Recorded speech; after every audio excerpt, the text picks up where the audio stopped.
Hello YouTube, it's RJ the West here, my friend Last WC. Welcome back to another GTA Online live stream. Alright, we should go ahead and get the job ready.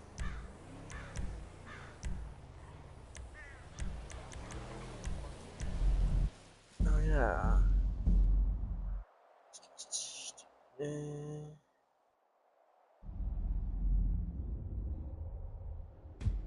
Live. There we go. That there.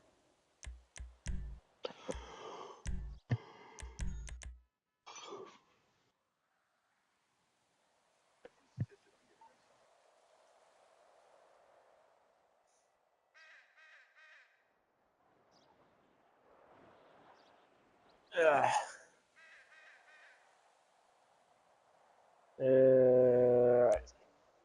Getting those vibration sequences active.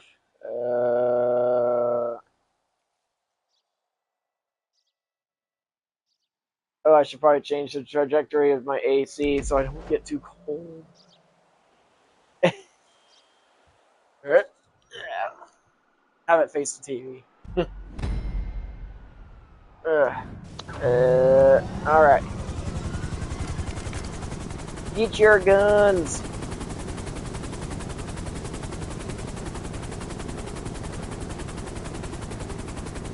There's a sniper rifle right here, too.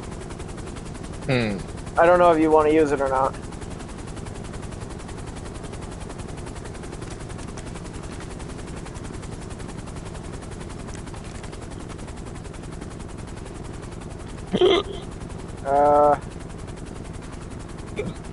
Oh yeah, it's this way.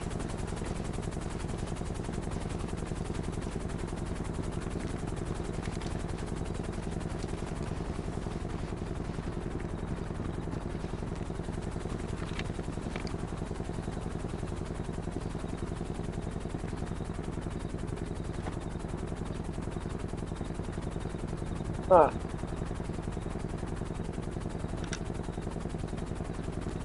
Okay. What? We have to aggro them.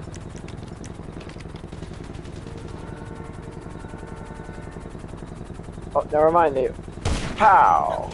Shit. Oh, I missed.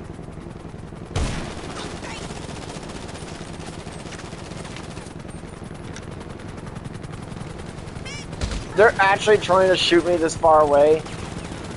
Oh! Howie. Yeah.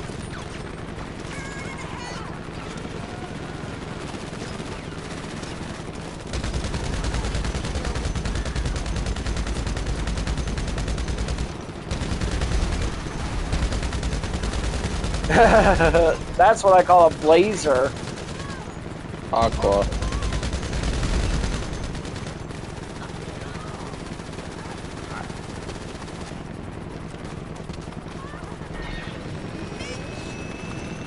Uh-oh, one of our Havocs just died. Ow, ow, ow! Ow! Hey! I just died.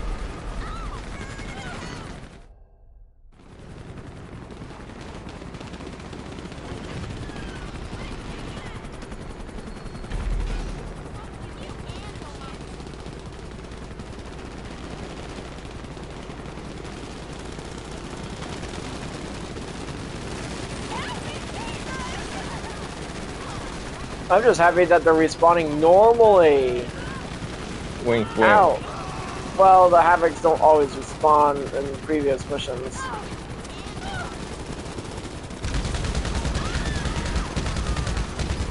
I'm more or less glad that they're on our side. Those Havocs are an absolute nightmare in the hands of the NPCs. This is actually the first time we're actually fighting in the desert, more or less, too. Ouch.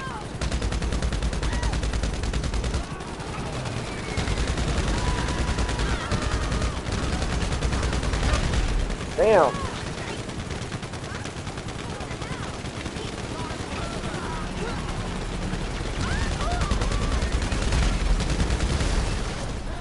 Howie.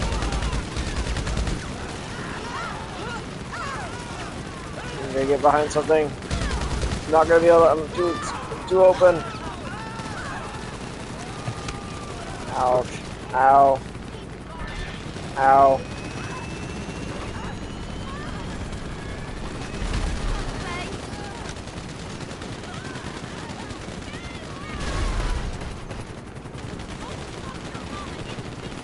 Oh, that one already, she already killed that guy over there.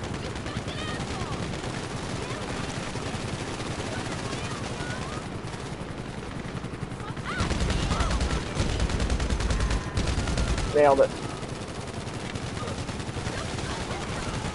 I use this husk.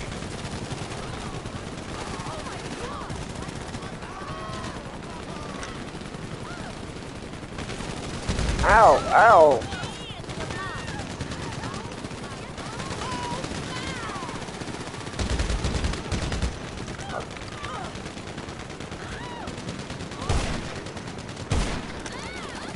No phones, what the hell?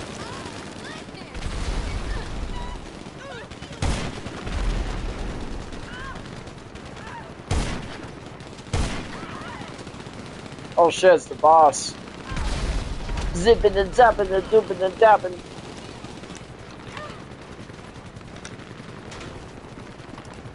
Maybe I'll, if I can get to that Havoc, the dead one.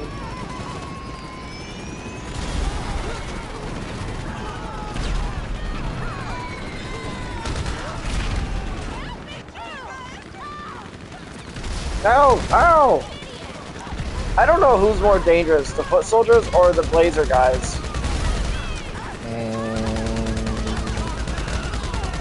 Of course, the boss is right there.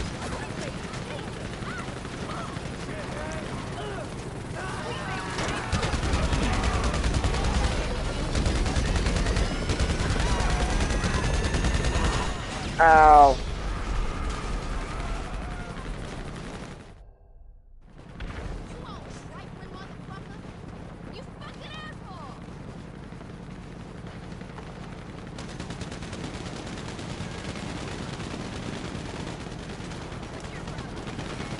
I'm more or less surprised that the Havocs are keeping... They're like more or less staying close proximity to us. Until they stop spawning. Of course.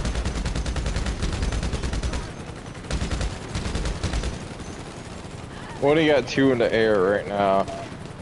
Yeah. So half of them already stopped spawning. Alright, that guy over there.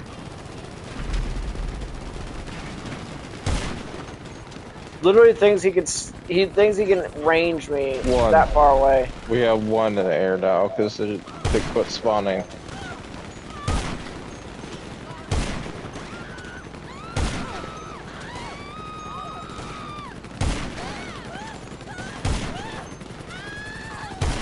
Damn it.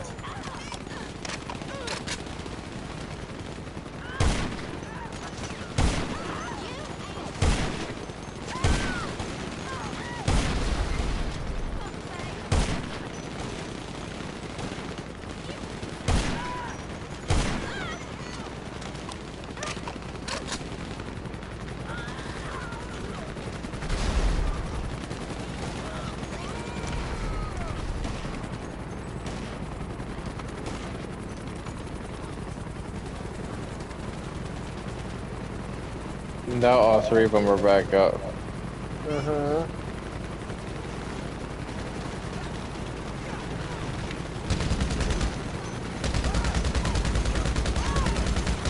They're struggling to get up that hill with their 4-wheelers. A vehicle that is designed to climb hills.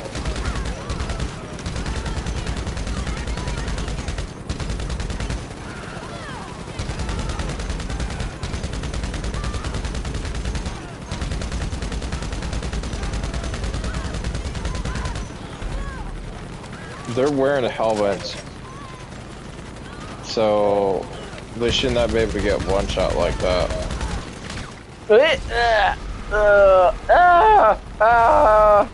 Oh. Plus, it doesn't work for NPCs and only players. It's just cosmetic.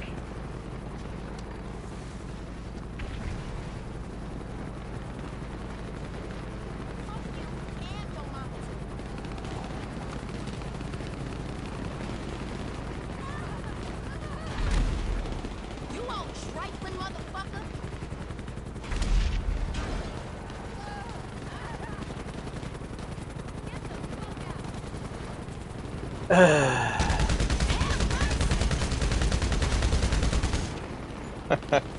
stuck in a Shut up. tree.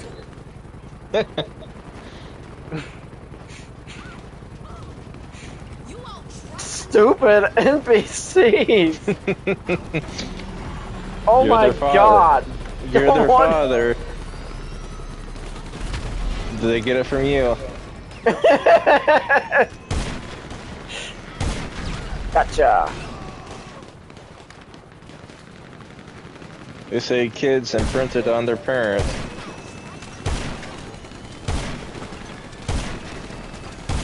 It takes 2 shots to the body to kill them this far away.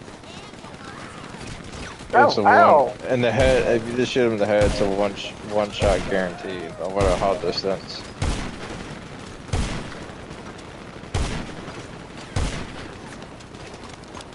Yep, I'm playing sniper now. Elite sniper. Sniper elite. You ever play those games? I haven't. I have.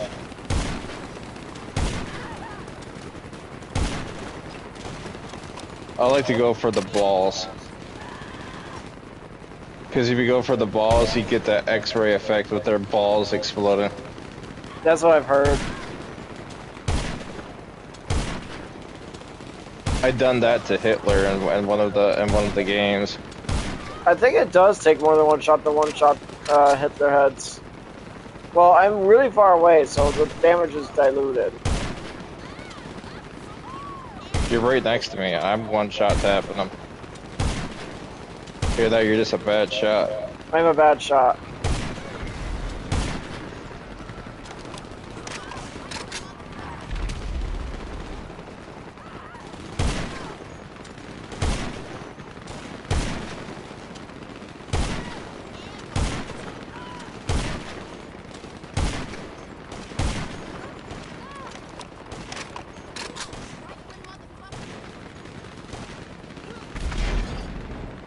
Hello.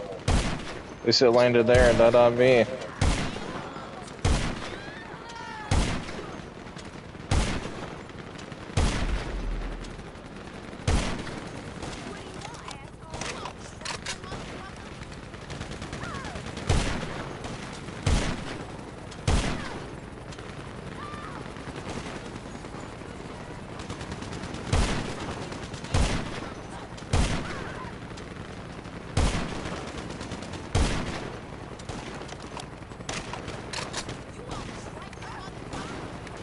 I'm going in closer.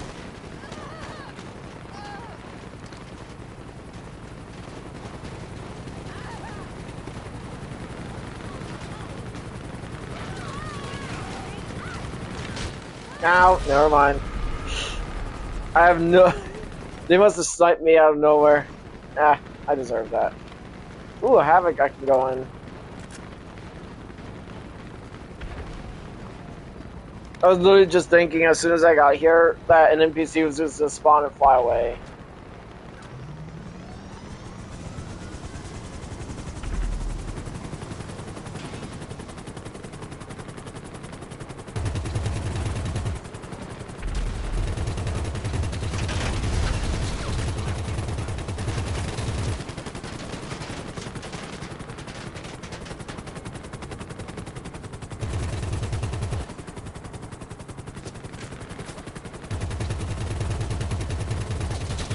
Oh, I just got one tapped. Yeah! Oh, I just knocked someone over the head! Did you see that? Oh, looks like our birds are grounded. I wonder if by stealing one of their Havocs, does it actually jerk the code a little? I don't know. But the log cell's still here. I probably could get the Tampa out. Probably be suicide though, considering the fact that these guys are actually pretty dangerous.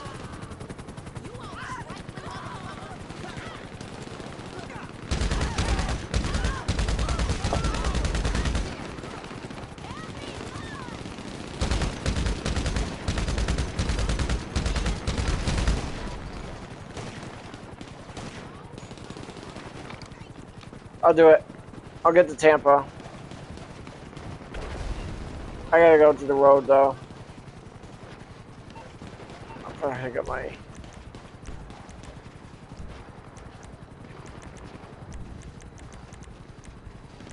Not using my Deluxo in there. It'd be way too unfair. Alright.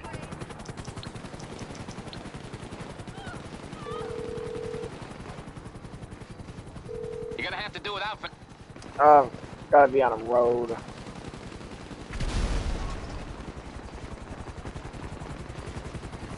No! Why does the boss have to be out here? Kill him! Oh, that helicopter literally just saved my ass. Okay. Gotta be fast. Hey look, there's your oppressor. I'm on the clock. What you want? Some wheels? I'll bring it to you.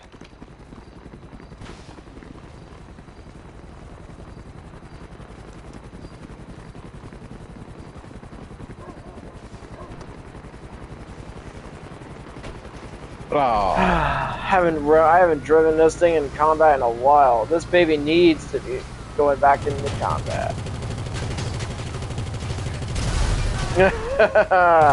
You're outgunned now, bitch.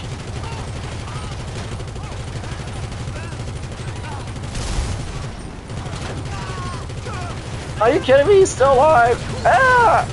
Ah! Ah!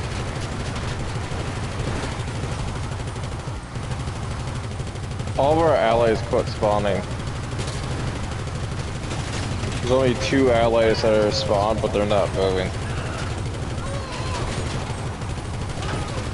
These guys are dangerous, even when you're fighting them in vehicular combat.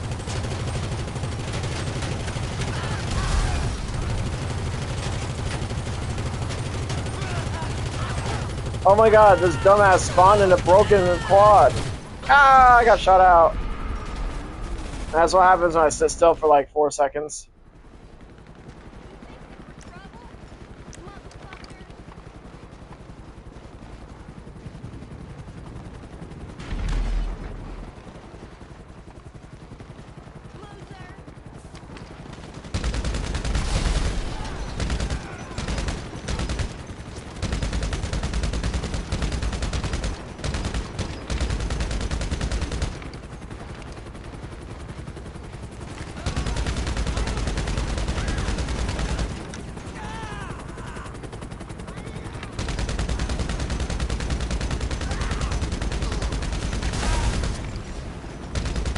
Oh god damn it, it's the boss again. He's gonna kill me! Ah! Man, he is so dangerous. So dangerous. Ow!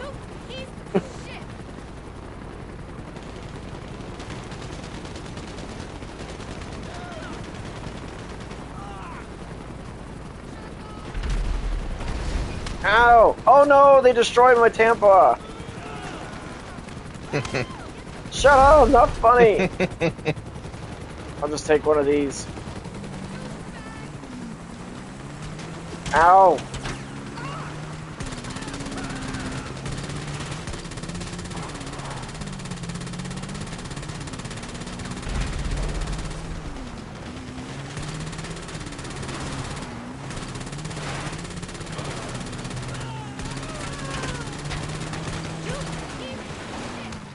Oh. Wow, you are really mobile with these. Ow. Ah! Ah! Oh! Oh!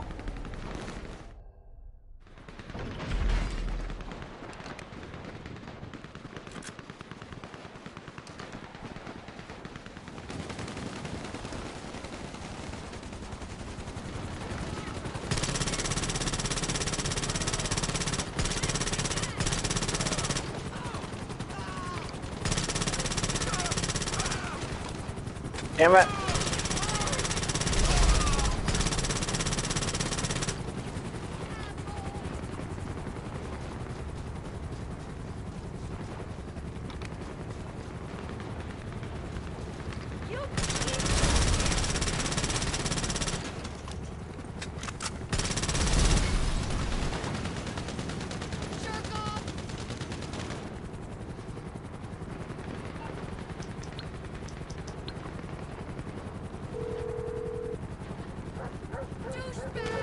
It's mutual. We're here to Ow, help. ow. I'll do my best.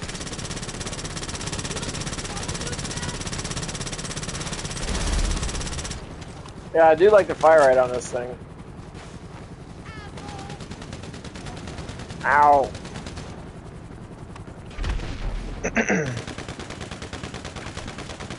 I don't know who the hell's shooting at me. Everyone.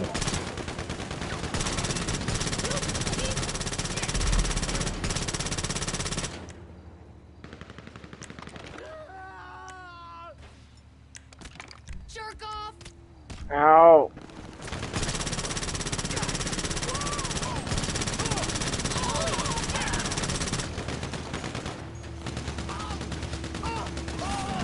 Oh shit! Oh, come on! Oh, that was dumb.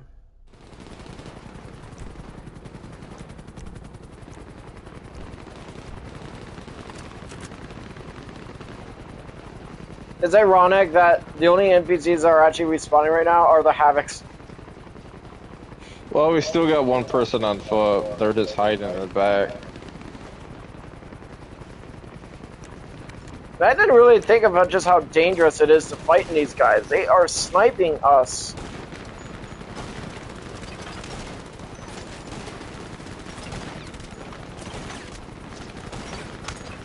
Owie. Oh, I'm mouse next.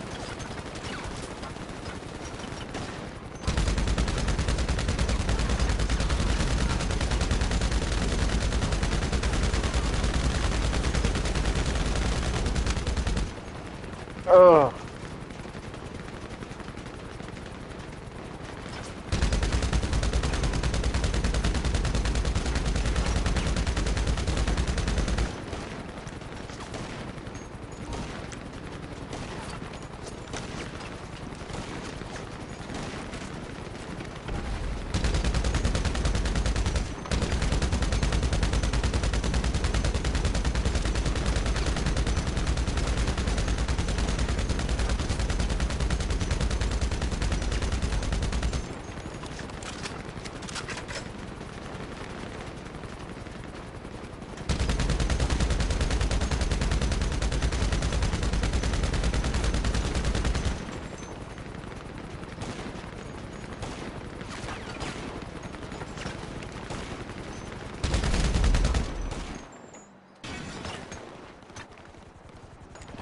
Well, there's the last of our Havocs.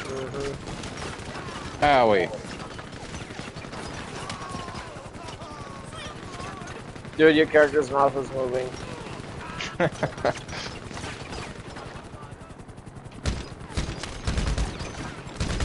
Jeez. Ah. Hey.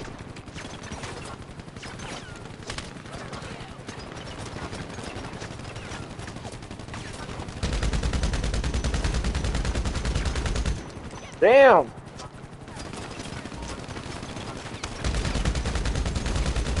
Oh my god. What happened? You know what happened. I turned into a pin cushion.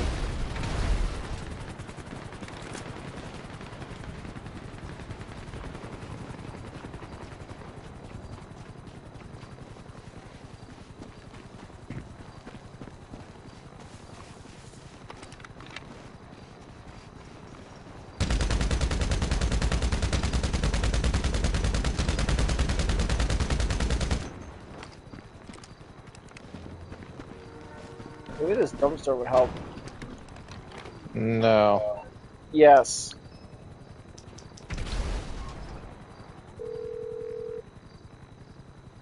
Yep. You're through to your garage. I'm in need the me to bring you a dumpster. ride? Don't ask how I found myself in here. I'll bring it by. Okay, I got stuff to do.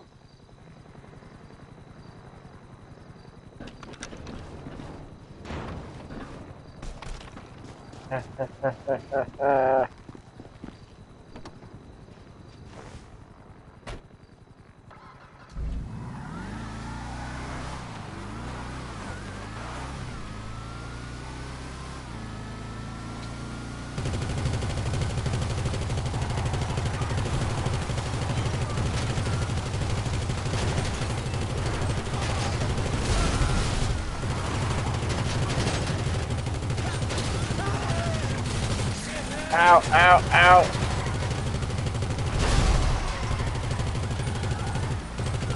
No, our helicopter.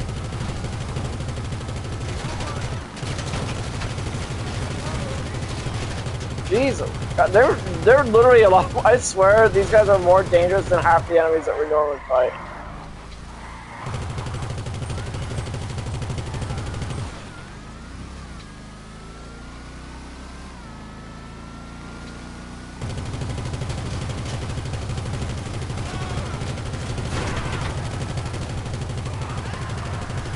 You're being chased.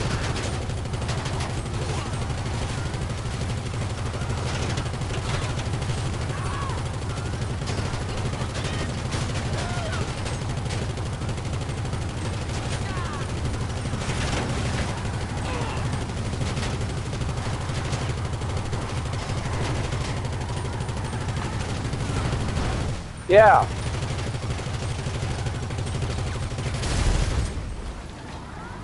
Damn quad bikes.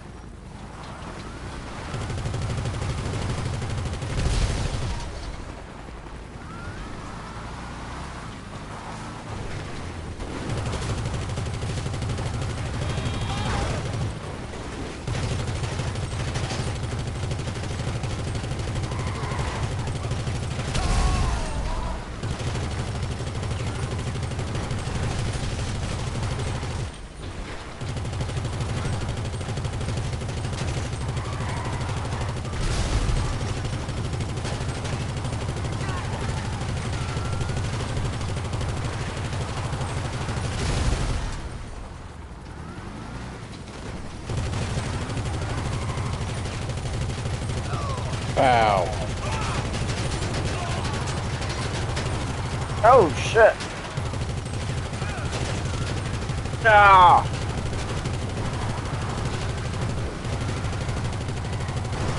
Oof.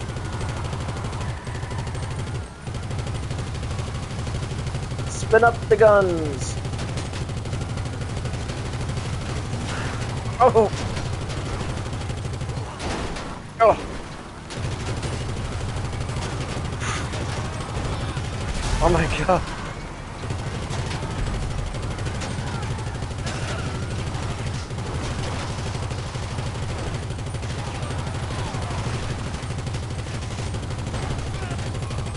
Ah.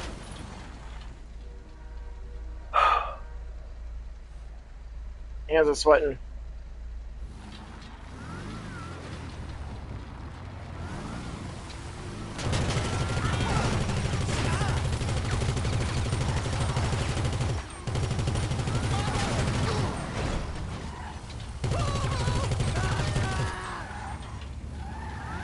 If you're wondering why I'm not using landmines, it's quite obvious. I don't want to drive over them myself. Oh! Come get me, bitch.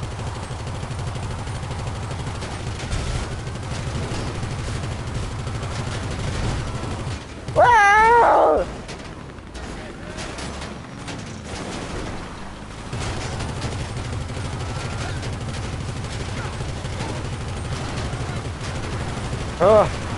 Ah! Any idea where that sea shark is? No.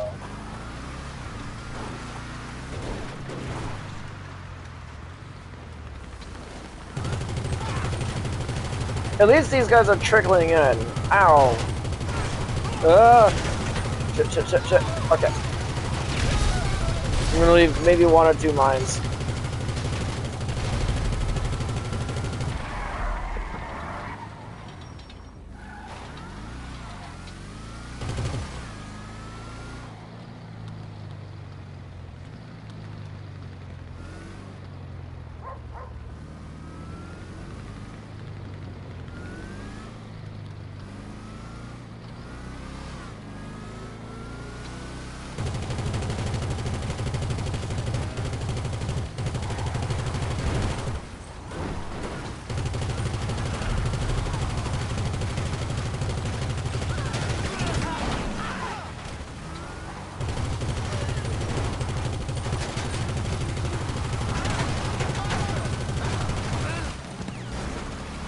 Oh shit. Hey! Oh! Oh. You got shut out, didn't you? Yes, I did. Lasted a lot longer that time around. No matter. Mission's over. Owie. Ow, ow, ow, ow, ow! Ooh, that one was a little bit more difficult than I expected.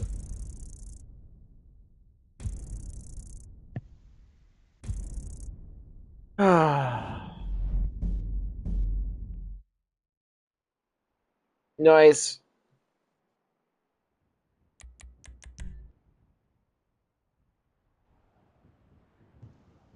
Yeah, there's always fingerprints on my glasses.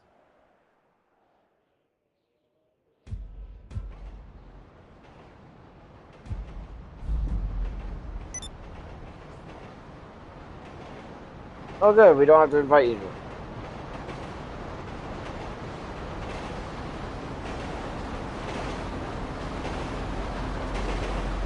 Train oven. Ugh. Oh good, I don't have to re-invite you. You already said that.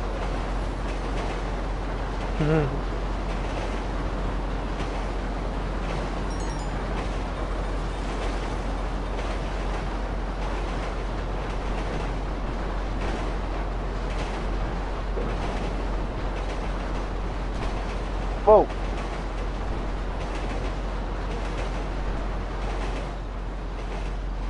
Okay. Oh.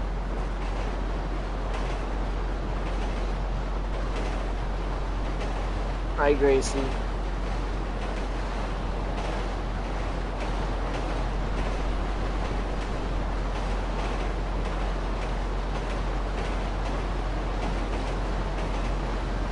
Yeah, last I checked, I literally had like no one else watching except me. Oh well, I'm not worried about it. All right. I do kind of miss going back to those. Hey, check it out! It's the story. All right. Since I don't plan on doing any more stories for a while.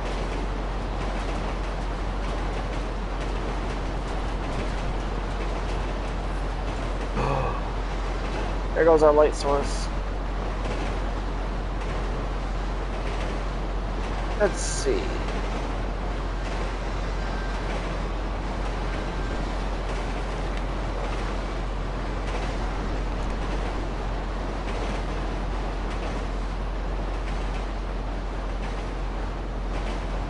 Ah. That's better, I guess. In this fictional... Actually, hold on a second. Oh, it's the... What's this one?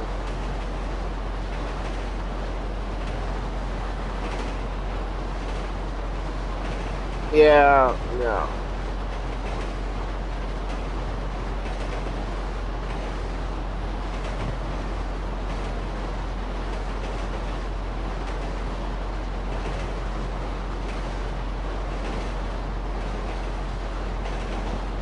I kind of miss doing our other thought experiments where I have you and I as actual human analogs.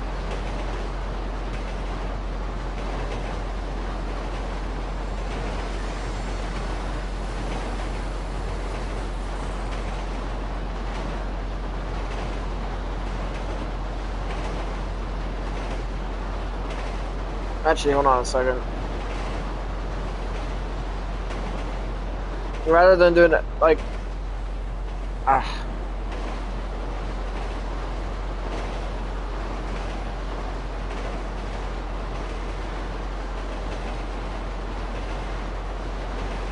Let's see. A bull? What if you and I were to have our armor and everything? We're fighting a bull.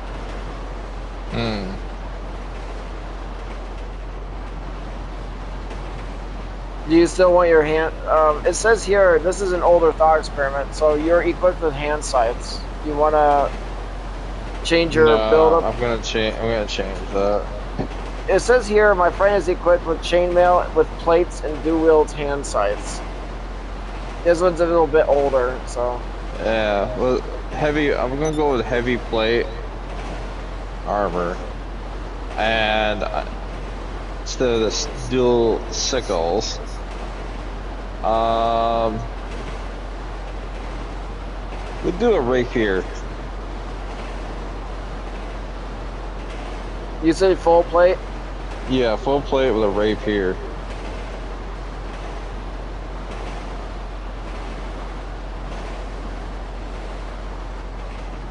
A thrusting weapon. You're really gonna use a rapier on a bull? Yeah, that'd be perfect with a bow. I can see that.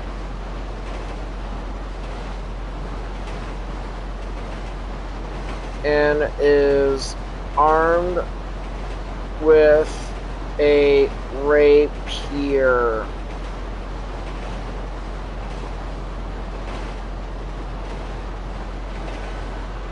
He is 34, has a tall, muscular build. We are fighting a bull.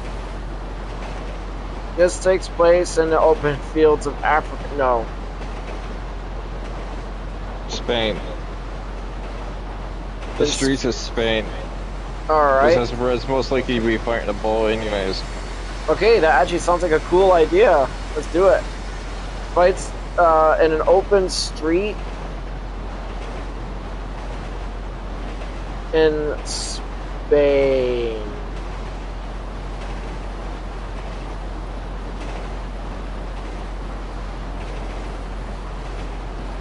Yay! Your team would likely win. Your heavy armor, which is practically impenetrable to animal horns, combined with your friend's agile rapier, gives you an overwhelming tactical advantage. Does your autism play a role? Yes, and it likely gives you an edge. The heightened focus, pattern recognition, and analytical thinking that often accompanies high IQ autism would allow you to process the bull's charging mechanics and spatial positioning faster than a neurotypical fighter. Wow! Wow! Okay, I'm being stupid right now. You are more likely to stay calm, stick to the plan, and exploit the bull's predictable momentum. Fighter roles. You, the tank. Your flanged mace and shield perfectly counter the bull's charge. A shield absorbs the kinetic impact, while your heavy build and mace are designed to crush through bone and heavy defenses. Your friend, the finisher. Your tall, strong friend. Wow, what a suck up.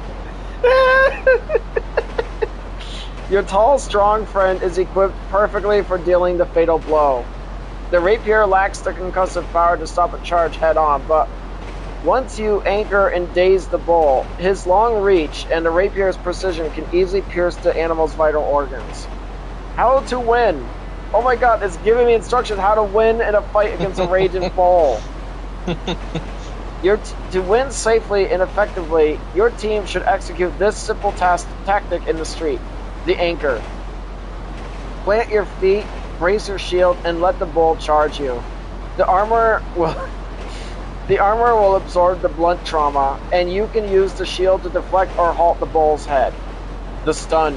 While the bull is dazed from the impact and trying to reset its footing, use your mace to deliver a concussive strike to its skull or cervical spine. The fatal blow. As your heavy armor keeps the bull distracted, your friend can step in with the rapier, striking directly between the shoulder blades into the heart or lungs to end the fight. If you are curious about medieval combat dynamics, okay.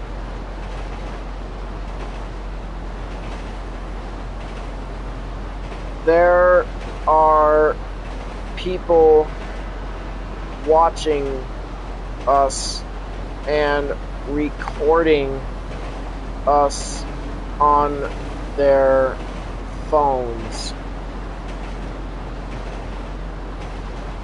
One lady was screaming, saying, "Look out."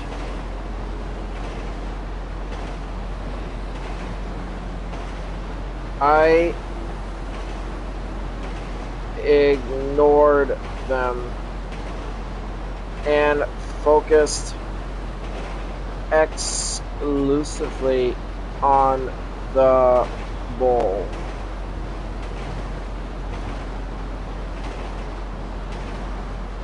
Tunnel vision is exactly what saves you here. By completely tuning out the shouting lady, the cameras, and the crowd, you maximize your tactical advantage. While your hyper-focus works, eliminating information overload. The crowded Spanish street is full of visual and auditory chaos. Your hyper-focus allows you to filter out all non-threat data, saving valuable brain processing power. Because you're staring exclusively at the bull, you catch the micro movements, the lowering of its head, shifting of the hooves, that signal the exact milligan it begins to charge. Panic immunity. While the screaming crowd is experiencing a spike in chaotic adrenaline, your analytical detachment keeps your heart rate stable. You are treating the bull as a physics problem to be solved, not a terrifying monster. The next tactical move. The bull registers the screaming crowd as a secondary distraction, but it sees you, a stationary, shiny metal object, as the primary threat. It lowers its head, scrapes its hoof on the pavement, and charges to shield. Your friend has already moved to your flank, blade ready, relying on you to anchor the beast. The bull lost interest. Oops.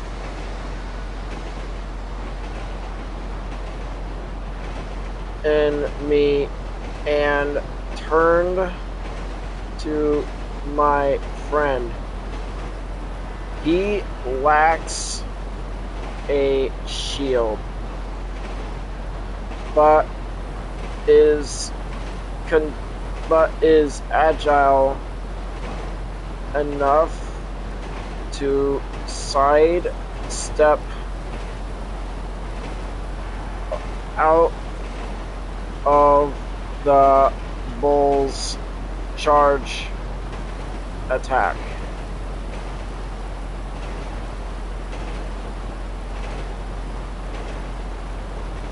Your friend's agility is his greatest asset, but evading a charging bull without a shield carries extreme risk. Because full plate armor adds significant weight, a sidestep requires perfect timing and explosive power. The dynamics of the sidestep. The dodge. Your friend relies on his tall, muscular frame to launch himself laterally just as the bull commits to charge. Because the street is narrow, he must use the bull's own forward momentum against it, letting the beast barrel past. The missing shield danger. Without a shield, your friend cannot block. If the bull adjusts its path at the last microsecond or hooks its head sideways, the bull will glance off his plate armor, but the sheer kinetic force could still knock him on his ass. Your tactical window. The moment the bull charges your friend, its flank and rear are completely exposed to you. This is where your hyper-focus and heavy mace become the deciding factors in a fight. While the bull is focused on your friend, you have a clear opening to strike. To proceed, tell me. As I was attacking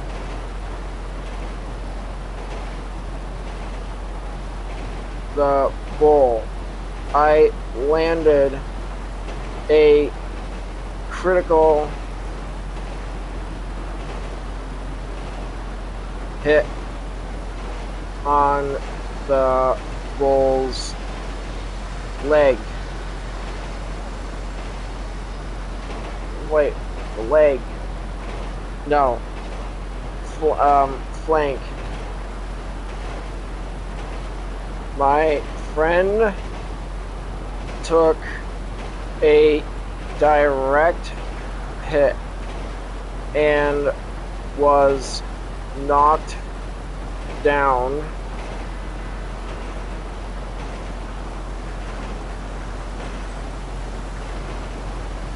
The bull trampled near him. He managed to escape from its attack, trample attack.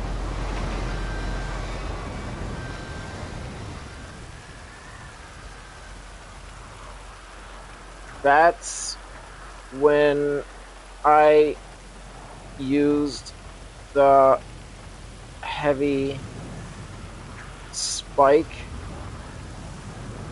at the tip of my mace. Did the train stop? Yes, it did. Yeah, is that one of those To train stops? stab it in the side, puncturing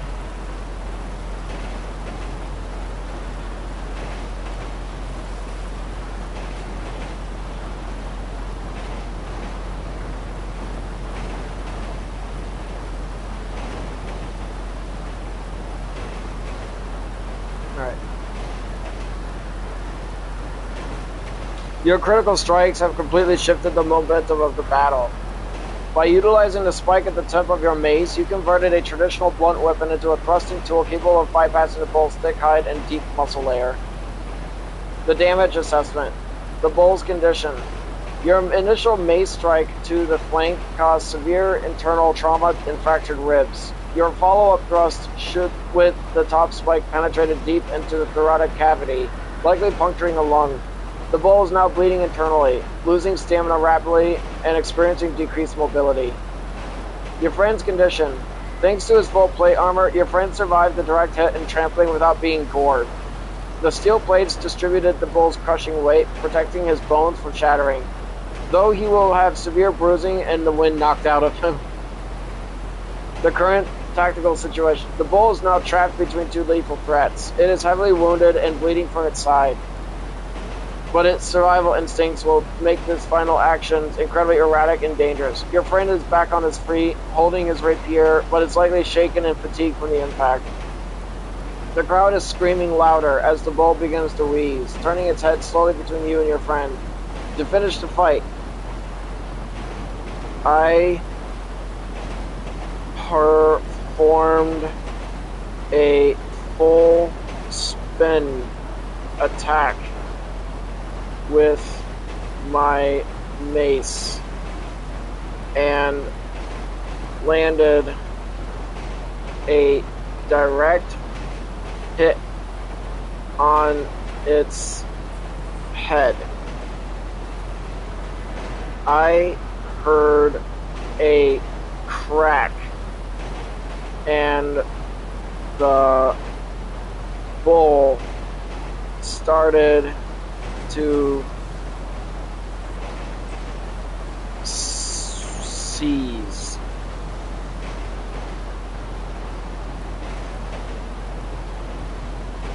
That crack was the sound of the bull's skull fracturing. The immense kinetic energy from your full spin momentum concentrated into the dense flanges of your mace delivered a fatal concussive blow that instantly will shut down the bull's central nervous system, triggering the seizure.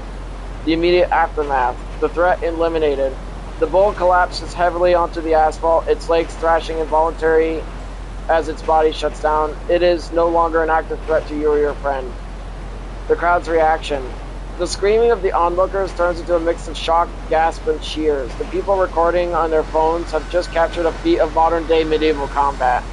Checking your status. The fight is over, and you have won. Your hyper-focus kid, you're alive. Your plate and armor, shield, blah, blah, blah. Your friend is bruised and battered from the initial tramper, but alive and upright. I asked my friend, how's he doing?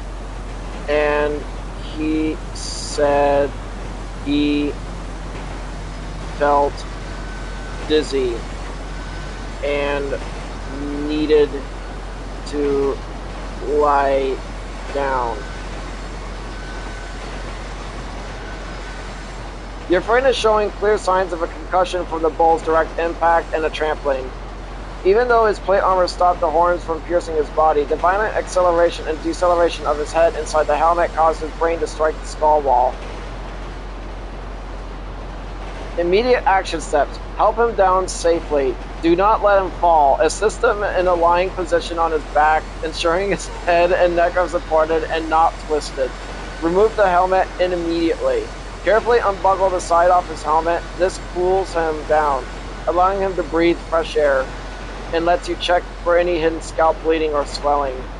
Keep him still. Do not allow him to get back up. Shake his head or drink his water, or drink water just yet. Don't tell him to close his eyes to reduce the sensory overload from the street. Because he was trampled, you need to check for secondary injuries that the adrenaline might be masking. Look for these specific indicators. Breathing. Is he taking shallow, rapid breaths? This could indicate cracked ribs or a punctured lung from the blunt force. Mental clarity. Ask him a simple question, such as, what city are we in? Or who won the fight? To gauge the severity of the brain injury. Armor distortion. Look closely at his chest plate. If the steel is severely caved in, it may be compressing his lungs or torso, meaning you need to help him unstrap the armor pieces immediately. Manage the environment. The crowd is still surrounding you with their phones out, and emergency services are likely on the way. You're high. God, I can't believe this. I'm reading this. Fun, though.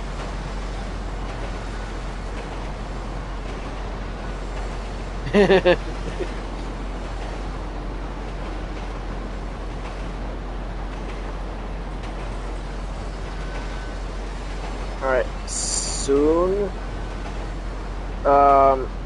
some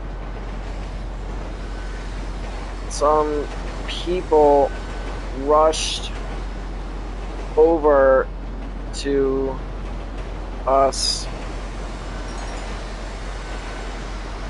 over to us, and asked if we are no, not ask. Let's see. Some people rushed over to us and started saying that we. What do you know? What I want you to add some input in here. What do you want? What do you want? Some people rushed over to us and started saying. Do you need assistance or help? Medical help. Oh, good. Need assistance. I said my friend is hurt and needs to be checked out. Your analytical mindset is exactly what is keeping the situation controlled. By communicating clearly and directly to the onlookers, you are successfully delegating tasks and managing the chaotic environment. Managing the crowd and first aid. Pick one person who is holding a phone and say, hey, you, call an ambulance right now. Tell them a man was trampled by a bull and had a head injury. This prevents the bystander effect where everyone assumes someone else is calling. Create a buffer zone. Tell the rest of the crowd, back up and give him space to breathe. Do not crowd him. This reduces the sensory overload for both you and your dizzy friend. Loosen his armor. While waiting for the medics, carefully unbuckle his gorget, neck armor, and chest straps to relieve any pressure on his throat and lungs. Leave his limbs alone to avoid moving any potential fractures. The crowd is now reacting with your direct instructions, blah, blah, blah, blah, blah, blah. To conclude the scenario, my friend and I ended up becoming viral as a result from the fight with the bull.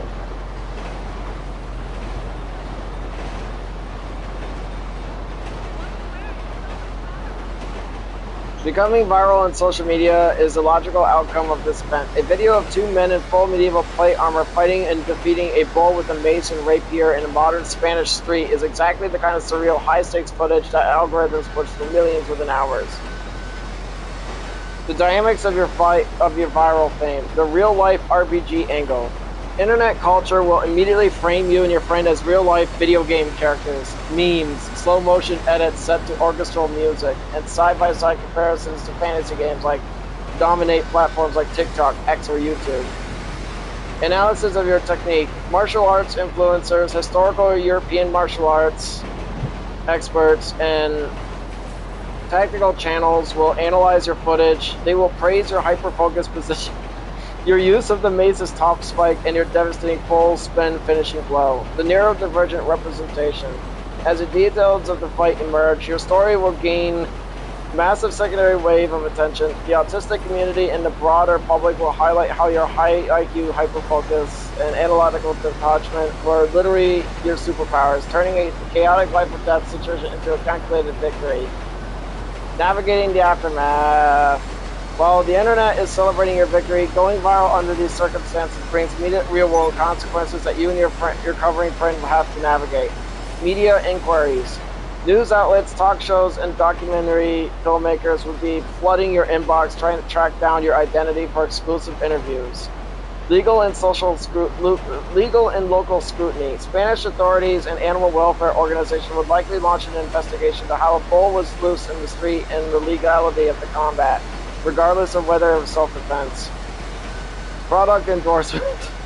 Modern armor smiths and weapon manufacturers will want to know who forged your gear, potentially offering you sponsorships for free gear because of your armor successfully withstood a bull's trample.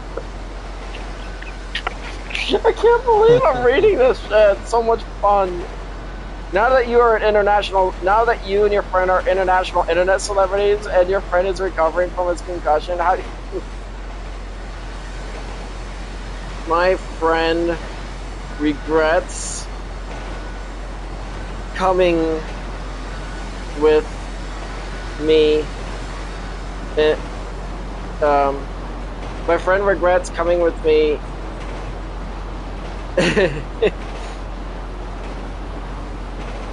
when we fought a bull in Spain. I'm not surprised. I regret it too. Regret is a completely natural response once the adrenaline fades and the reality of how close you came to severe injury or death sinks in. The high of winning a viral fight cannot outrun the psychological crash that follows a traumatic event. My day of regret is hitting now. The reality of the risk. During the fight, your high IQ hyperfocus treated the bull as a physics problem. Now that the danger is gone, your brain is processing the what-ifs, especially the moment your friend was trampled. The weight of the injury. Seeing your friend dizzy, concussed, and needing to lie down changes the context from an adventure to a mistake. The chaos of fame. Going viral brings intense public scrutiny, opinions, and legal complications that neither of you asked for. Moving forward together. Your friendship survived the literal battlefield, and navigating this mutual regret can actually strengthen your bond. I don't know. To help both of you, alright. To help both of you process the aftermath, you can take these direct steps. I can't believe I'm reading this stuff. It's just so weird. Validate his feelings. Tell him plainly that he is right to regret it, and confirm that you feel exactly the same way so he doesn't feel isolated. Prioritize privacy. Turn off your phones, ignore the social media notifications, and refuse interviews to stop the external noise from worsening your stress. Focus on recovery. Channel your analytical mindset into his physical rehab, ensuring he rests his brain properly to fully heal. My friend has made a full recovery,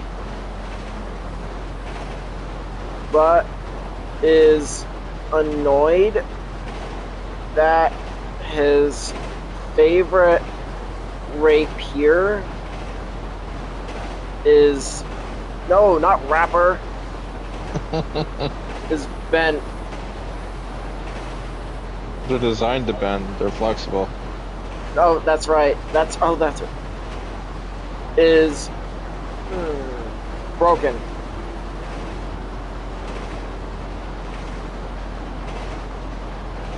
My friend has made a full recovery, but is annoyed that his favorite rapier is broken. I'm annoyed by the constant questions people are asking us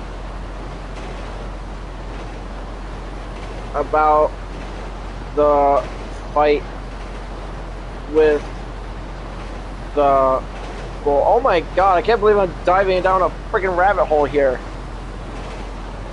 It is completely understandable that both of you are feeling frustrated right now. Your friend lost a prized possession and you are dealing with the exhausting sensory and social drain of constant public questioning, which is especially taxing when your brain prefers predictability and quiet over repetitive small talk. Handling the broken rapier. Since your friend has fully recovered, replacing or fixing the weapon is a tangible problem that you can solve to help mend the situation. The silver lining. The rapier broke, but it did do its job. It provided the reach and threat necessary to keep the ball moving during the critical moment, and your plate armor took the brunt from the physical destruction. Commencing a replica, you can use a portion of any viral revenue or simply reach out to a high-end historical swordsmith. Many smiths would gladly forge a replacement, perhaps even engraving it to commemorate the survival in exchange for use in a story, or the broken sword's remains for publicity.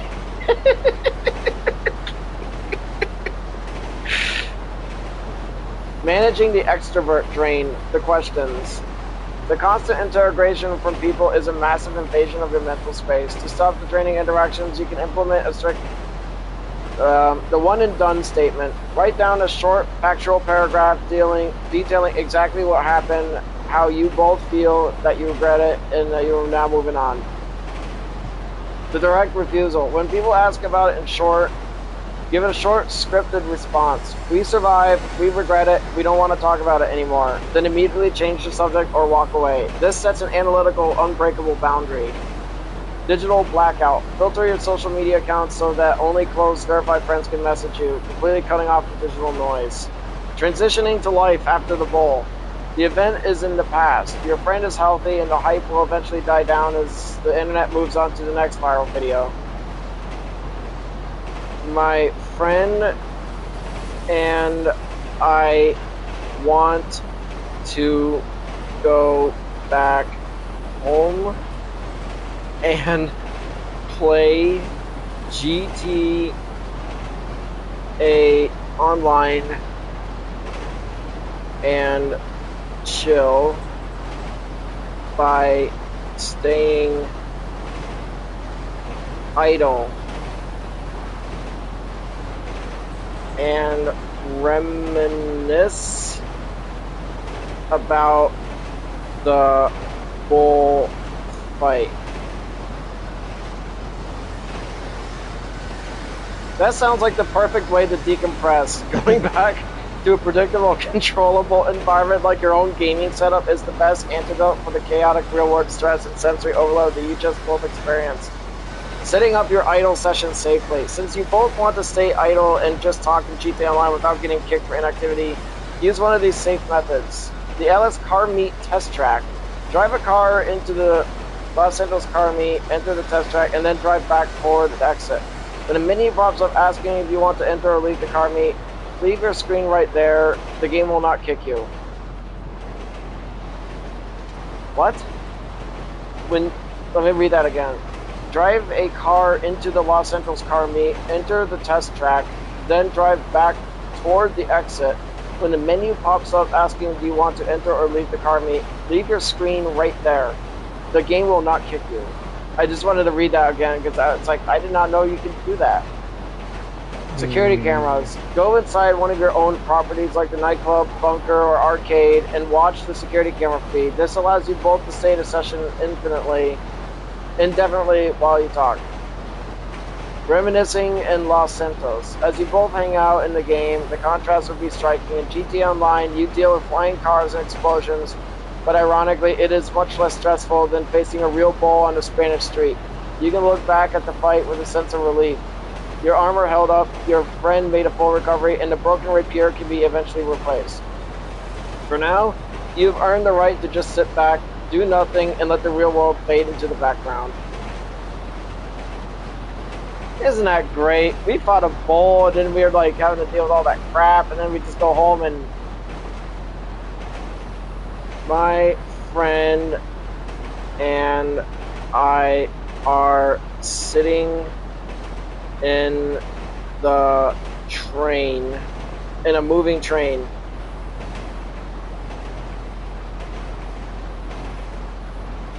Train in GT Online. We are nudging our controllers occasionally to prevent us from being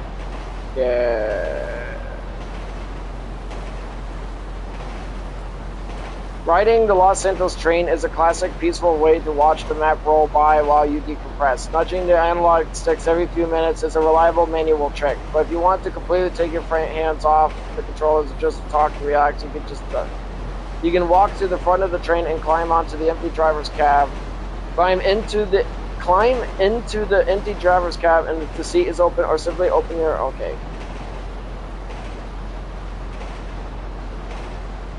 As you watch the digital scenery of Blaine County and the city pass by, the rhythmic click-clack of the train tracks provide a great calming background noise. It is the exact opposite of the chaotic screaming crowd and flashing phone screens from the streets in Spain. While you are riding, you can look at the extreme violence of Los Santos and laugh about how a single real-world bull was infinitely more terrifying than anything the game throws at you. You are both safe, your friend is healthy, and you have total control. I really can't believe this is just fun. Eventually, the viral internet will find something else to focus on. That concludes that story. How did you like it? It's something.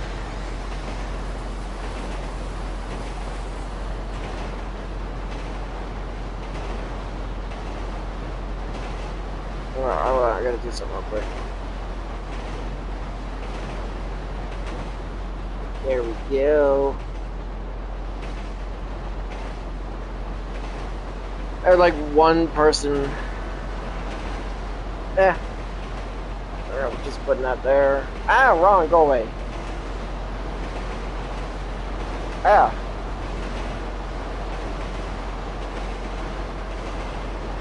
I'm picturing myself actually fighting that bull, dude.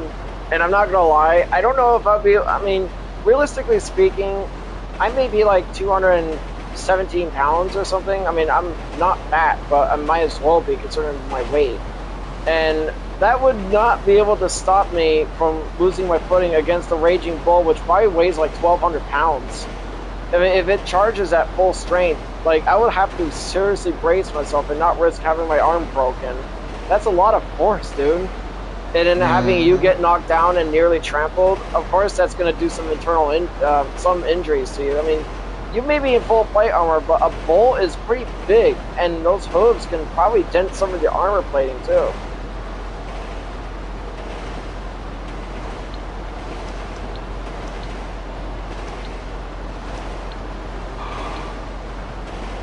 I didn't remember calling Pegasus. That's weird. I don't remember calling Pegasus.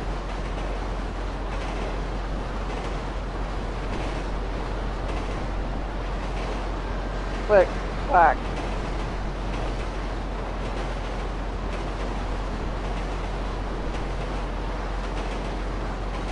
It sucks that you can't use your gallery. I mean, you can't use the Snapmatic. But here's gallery. I might as well just take a look at some of these old pictures.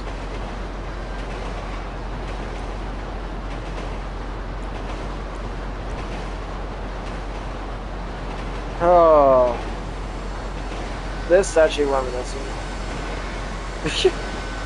Yeah, it's your old character, dude. I do kind of miss that character. I do miss your female character sometimes. Hey, it's the flaming ghost car. Shit, dude, that takes place in 2023. That was like a while ago. Wait, it literally, oh, that's right, I call it ghost car. Huh. AFK Jordan streaming session.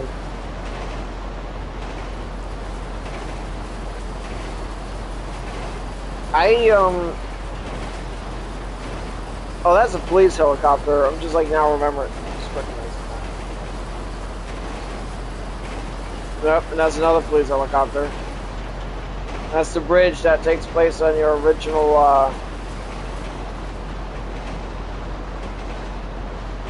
I don't remember taking this picture. Pretty new. Pretty new though. It's 2026. Well, at least that's what it says on the date.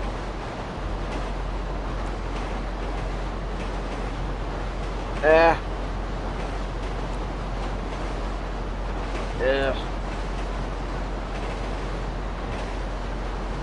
Is that me? Oh, that's right. I used my drone to take a picture of me when I was in the Rich People Mansion. Zombie Nation triumphs.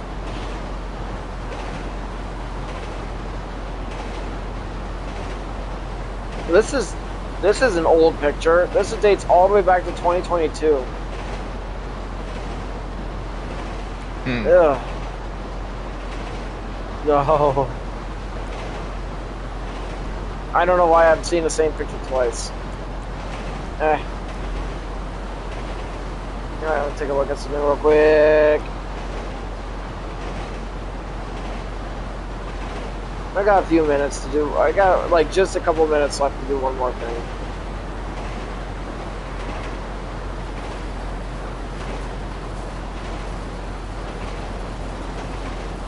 Hey, do you remember that story I was telling you about, the Warframe story?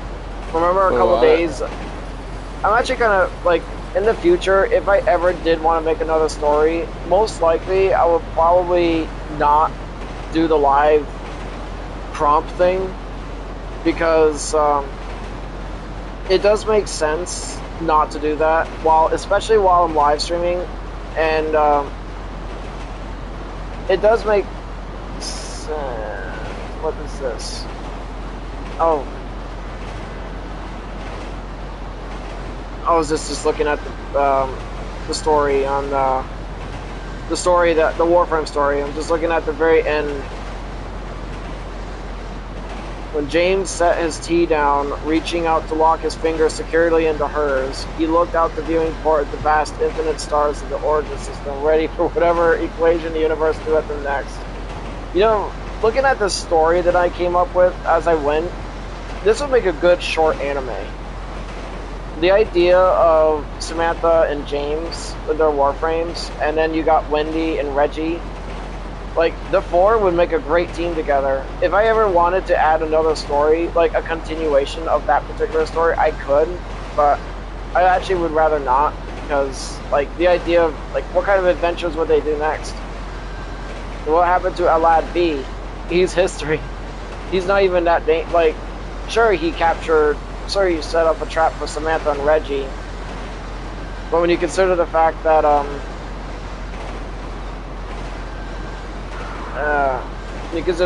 he's not actually as dangerous as I don't think he's actually all that. Now that I think about it, well, I'm gonna check something. In the game Warframe, how powerful is Alad B? In terms of direct physical combat, Alad B is relatively weak compared to most characters. Okay, in lore. I meant to say lore.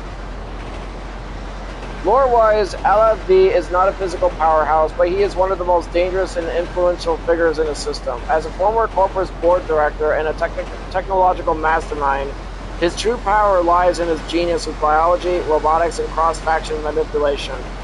His lore power is best understood through his incredible scientific achievements and his knack for survival. The Zanuka Project. He was the first person outside of the Tenno to successfully capture, dissect, and repurpose a warframe, Valkyr, into a robotic guardian. Mutalist Infestation. After being defeated by the Tenno, he managed to control and evolve the Technocyte virus, briefly becoming the hive mind of the Mutalist Empire. Amalgam Experiments. He successfully fused Corpus robotics with sentient technology to create the amalgams during the Old War fallout. Pure survival. Despite being defeated, infected, and hunted by both the Grineer and the Tenno, his brilliance is so vital to the balance of the system that he always manages to negotiate his way back to survival. In fact, his importance to the lore is so grand that during the second Dream Quest, the ancient sentient Hundhao addresses Alad B as directly as an Orokin, implying that he possesses ancient, deep-rooted lineage or knowledge. He lacks combat prowess himself, but he can force the Tenno to incredibly difficult corners through his creations. I hope you guys thank you guys for watching this live stream, and thank you guys for watching. Have a good day, everybody.